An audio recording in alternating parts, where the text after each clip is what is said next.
Tam Fam. Our next story has captivated audiences all around the world. The New York Times and even NPR, as well as local news outlets, Buffalo to Denver, everyone's been talking about this story. So here it goes. As a little girl, Nichol Naranjo fell in love with one of the houses her mom, Margaret, cleaned for a living for 43 years.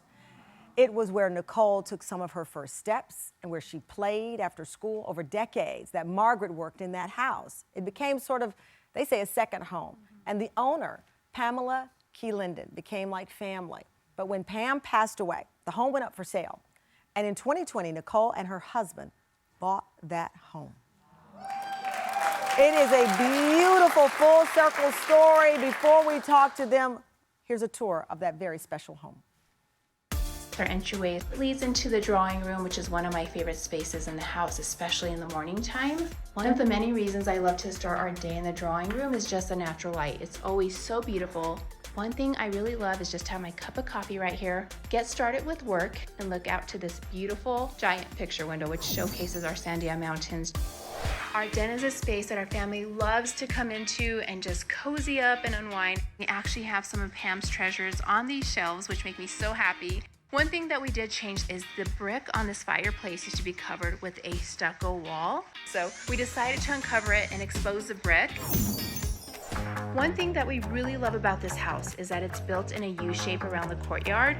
And I love that you can see the fountain from here.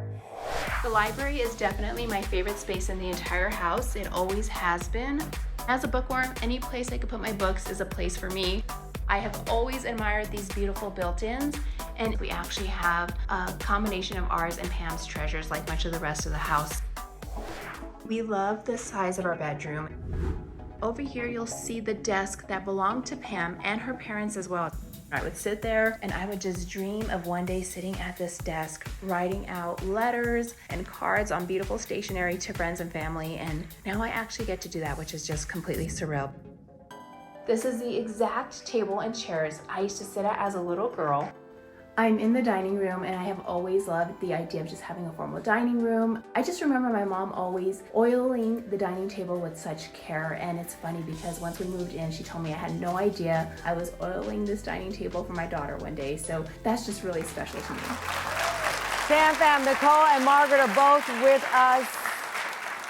Thank you so much for joining us.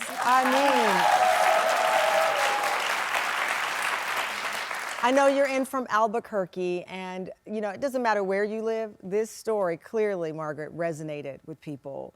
When you see that picture of yourself oiling that table and knowing that that's where you worked and your daughter has so many memories there, what does that feel like, especially that picture? I just don't know. I just didn't think that she was thinking about that house that way. She never really told me the story about what she wanted in her life, but I love going there. And I did the floral business, and that was a part-time job for me. So I loved it. And she was such a beautiful lady. At first, I didn't understand her because she's from Kentucky.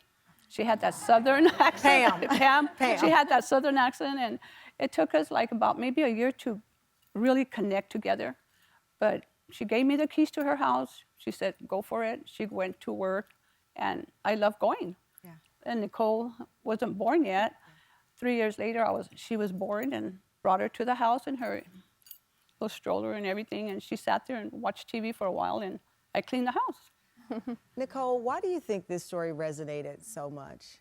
I think because it's one of those stories that people can relate to. It's, you dream big, and of course God's hand is in it, and I feel like he just had this home for me way back when. We're just stewards of this home, but we are honored to be stewards of this home. And it's beautiful. I think also because your mother was the person who cleaned the house. Yes. And so often people who clean the house are those who are invisible.